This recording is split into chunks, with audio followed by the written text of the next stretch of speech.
এসএসকেমে গিয়ে ডাক্তারবাবুকে এই পাথরগুলো যখন আমি ফার্স্ট দেখাই যে এই পাথরগুলো বাচ্চাটার পেচ্ছাবের দ্বার থেকে বের হচ্ছে, এই পাথরগুলো। তো ডাক্তারবাবুকে যখন ফার্স্ট দেখাই, ডাক্তারবাবু আমার বউকে বলে যে এই ব্যক্তিটা মদ না হলে গাঁজা খেয়ে এসছে, এই পাথরগুলো বের হয় কোনো দিন, এরকম বলে। কিন্তু আমার প্রচুর রাগ হয়েছিল। রাগ হওয়ার সত্ত্বেও কী করব, আমার তো আর করার কিছু নাই, ডাক্তাররা যা বলবেন তাই।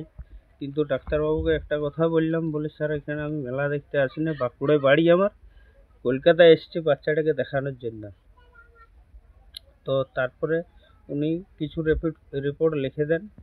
রিপোর্ট লেখার পর রিপোর্টগুলো এখানে হসপিটালের মধ্যে করাইলাম। করানোর পরে তারপরে সেই ডাক্তারদের স্ট্রাইক হচ্ছিল, তখন থেকে আর দেখানো হয়নি। মাত্র ৩ বছর বয়সী রীনা দাস জটিল ও দুরারোগ্য রোগে আক্রান্ত। বাঁকুড়ার ইন্দপুর ব্লকের ভেদুয়াশোল গ্রাম পঞ্চায়েতের অন্তর্গত গোবিন্দপুর গ্রামের বাসিন্দা। পেশায় ফুচকা ব্যবসায়ী বাবা রাজীব দাস মেয়ের চিকিৎসা করাতে গিয়ে একেবারে সর্বশান্ত। আর্থিকভাবে পিছিয়ে পড়া এই পরিবারটি সরকারি বেসরকারি প্রতিষ্ঠান, স্বেচ্ছাসেবী সংগঠন, সাধারণ মানুষ, ব্যবসায়ী সহ সংশ্লিষ্ট সকলের কাছে মেয়ের চিকিৎসাজনিত সহায়তায় আর্থিক সাহায্যের আবেদন জানিয়েছেন।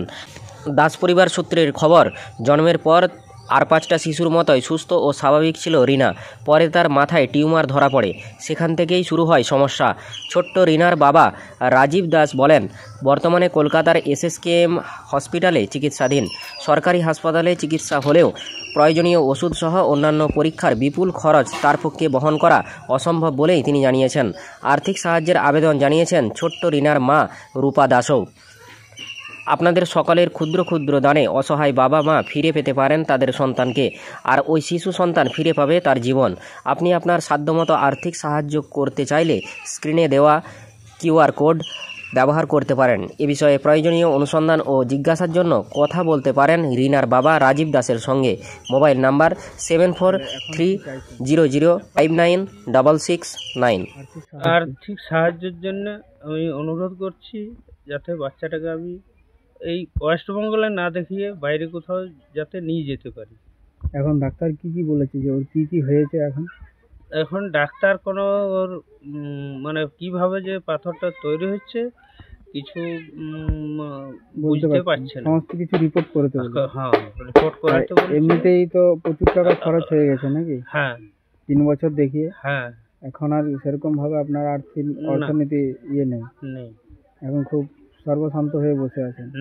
দোকানদানি করতেও পারছেন না। মানে এখন খুব সমস্যার সমাধান।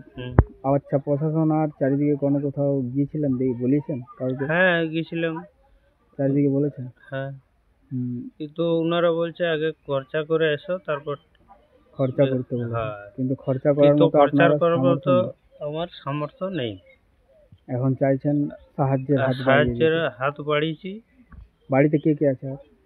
বাড়িতে আমার ছেলে, মেয়ে, বউ, এই 4 জনের পরিবার।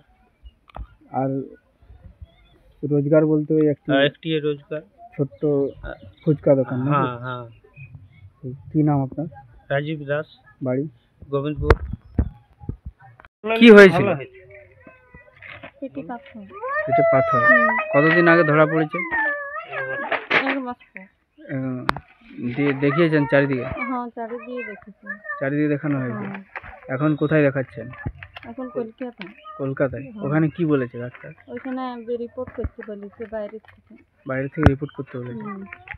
রিপোর্ট করিয়েছেন? হ্যাঁ, বাইরের রিপোর্ট হলো করা হয়নি। বাকিগুলো একটাও হয়নি? মানে এখন আর্থিক নেই।